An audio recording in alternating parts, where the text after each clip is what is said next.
Question. चलिए साथियों, हम क्वेश्चंस के माध्यम से कॉन्सेप्ट समझने की कोशिश करते हैं। साथियों, जब भी हम नेशनल इनकम को कंप्यूट कर रहे होते हैं, नेशनल इनकम को कंप्यूट करते समय हम दो बातों को देखते हैं। दो आइटम हमारे सामने आते हैं। एक आइटम होता है फ्लो वेरिएबल्स और दूसरा आइटम होता है स्टॉक वेरिएबल्स। ठीक है, इनको आसानी से समझें। अगर मैं इसको ऐसे एग्जांपल दूं आपको कि फ्लो वेरिएबल्स ना, अगर आप एक गार्डन मान लें, नेशनल इनकम को एक गार्डन मान लें, उनमें फ्लो वेरिएबल्स वो है जो उन गार्डन में उगने वाले फूल हैं जिनकी संख्या दिन ब दिन with the length of a time बढ़ती या घटती जाएगी। स्टॉक वेरिएबल्स वो है कि कितने फूल हैं एट द टाइम। अगर मुझे गिननी हो तो वो आप तुरंत पता लगा सकते हैं कि स्टॉक कितनी है। यानी स्टॉक में जो वेरिएबिलिटी है ना, वो कम आपको दिखाई देती है और फ्लो में जो वेरिएबिलिटी है वो ज़्यादा दिखाई देती है, यानी चेंजेस ज़्यादा दिखाई देते हैं। फ्लो को आप पीरियड ऑफ टाइम के बेसिस पे माप लेते हैं, पीरियड ऑफ टाइम के बेसिस पे मापते हैं। जैसे कि एक बड़े लेंथ ऑफ टाइम में कितने चेंजेस हैं। अगर कोई भी आइटम बड़े लेंथ ऑफ अ टाइम में चेंज होता है तो हम उसको फ्लो वेरिएबल्स कहते हैं। जैसे अगर मैं आपको रेंट लिख के दे दूं कि रेंट आपको बतानी है कि रेंट कौन सी चीज़ें हैं, रेंट फ्लो वेरिएबल्स में आएगा या स्टॉक वेरिएबल्स में आएंगे, तो आप सीधे सीधे बताएंगे कि सर रेंट 1 महीने का कुछ होगा, 2 महीने का कुछ होगा। रेंट की जो वेरिएबिलिटी है वो टाइम पे डिपेंड करती है। टाइम जितना बड़ा होगा रेंट उतना बड़ी होगी, तो रेंट जो है ना वो फ्लो वेरिएबल्स में आएगा। मैं आपको बता दूं इनकम कौन से वेरिएबल्स में आएगा, तो आप कहेंगे कि सर ये इनकम भी फ्लो वेरिएबल्स में आएगा। ये भी पीरियड ऑफ टाइम पे डिपेंड करता है। उसी तरीके से एक्सपेंडिचर किस में आएगा, ये भी टाइम वेरिएबल में आएगा। उसी तरीके से मैं कह दूं इन्वेस्टमेंट किस में आएगा, वो भी टाइम फ्लो वेरिएबल्स में आएगा। क्योंकि इन्वेस्टमेंट भी जो है वो with the period of a time वो बढ़ता या घटेगा। With the period of a time आप चेक कर पाएंगे कि इस यहाँ कितना इन्वेस्टमेंट हुआ है। इसी तरीके से साथियों, अगर इन चार में से आपको पूछा जा रहा है कि फ्लो वेरिएबल्स कौन है, तो आप डेप्रिसिएशंस को जो है with the period of time पता कर सकते हैं कि हमारे यहाँ डेप्रिसिएशन कितनी हुई है। जिन व्यक्तियों को डेप्रिसिएशन नहीं पता है उसको हिंदी में हरास कहते हैं।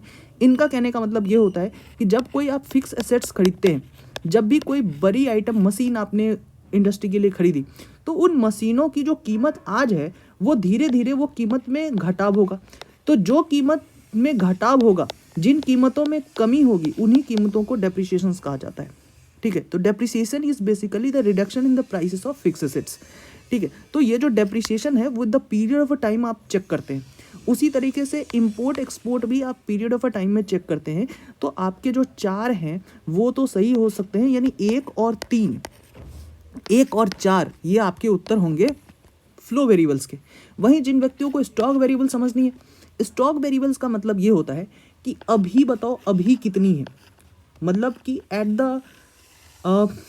The point of a time अभी कितनी है। जैसे मैं आपसे ये कह दूं कि अभी तुम्हारे पास कितने पैसे हैं, अभी बताओ अभी, तो आप क्या करोगे कि अपने जेब चेक करोगे, आप जो है अपने कबर्ड चेक करोगे कि उसमें कितने पैसे हैं। तो इनको कहेंगे स्टॉक वेरिएबल्स कि अभी बिजनेस की स्थिति क्या है। जैसे बैंक बैलेंस की बात कर लें, वो स्टॉक वेरिएबल्स में आएगा। जैसे स्टॉक की बात कर लें, वो स्टॉक वेरिएबल्स में आएगा। जैसे ओपनिंग स्टॉक की बात कर लें, वो स्टॉक वेरिएबल्स में आएगा। जैसे अगर हम बात कर लें पॉपुलेशन ऑफ अ कंट्री, जो पॉपुलेशन ऑफ अ कंट्री, जैसे आज अगर कह दें कि 16 जनवरी 2025 को क्या पॉपुलेशन है, तो ये स्टॉक वेरिएबल्स में आएगी, क्योंकि पॉपुलेशन 17 जनवरी को कुछ और हो जाएगी। हाँ, गवर्नमेंट डेप्ट, आज गवर्नमेंट डेप्ट क्या है हम उस तरीके से चेक करते हैं। यानी कि अगर हम ये बात करें कि अगर आपसे पूछी जाए कि गवर्नमेंट डेप्ट हो या पॉपुलेशन ऑफ अ कंट्री हो, ये क्या है, ये एक स्टॉक वेरिएबल्स है। यानी कि इनमें चेंजेस जो है वो स्टेबल होती है और ये at the point of a time check किया जाता है, उन पीरियड ऑफ अ टाइम में नहीं, एक बड़े समय में नहीं, अभी कितनी है उस बेसिस पर चेक किया जाता है। एक और ध्यान से समझ लो, आपको कभी दिक्कत नहीं होगी। फ्लो वेरिएबल्स एक पीरियड ऑफ अ टाइम में चेक करते हैं, 1 दिन, 1 महीना, 1 साल, इन बेसिस पे हम चेक करते हैं। वहीं स्टॉक वेरिएबल्स जो है वो अभी क्या है, अभी जिस समय आप चेक कर रहे हैं उस समय क्या है स्थिति, ये बताओ। ठीक है, ये बेसिकली यही अंतर है इन दोनों का। और इन दोनों का हम इस्तेमाल करते हैं कब, जब हम नेशनल इनकम को कंप्यूट कर रहे होते हैं। इसी तरीके से अगर आपको कह दिया जाएगा कि साथियों जीडीपी क्या है, जीडीपी स्टॉक वेरिएबल्स है या फ्लो वेरिएबल्स है, तो आप जीडीपी को जो है वो फ्लो वेरिएबल्स में डालेंगे। क्यों डालेंगे फ्लो वेरिएबल्स में? क्योंकि जीडीपी जो है वो आप एक पीरियड ऑफ अ टाइम में मेजर करते हैं, एक साल के बेसिस पे जीडीपी को मेजर करते हैं कि आखिर जीडीपी कितनी है हमारे कंट्री की, ठीक है। तो आपको कंफ्यूज नहीं होना है स्टॉक वेरिएबल्स और फ्लो वेरिएबल्स पे, बहुत आसान कॉन्सेप्ट है। और लेकिन इसके प्रश्न जो हैं वो हिला देते हैं बहुत सारे बच्चों को जिनको कोर पता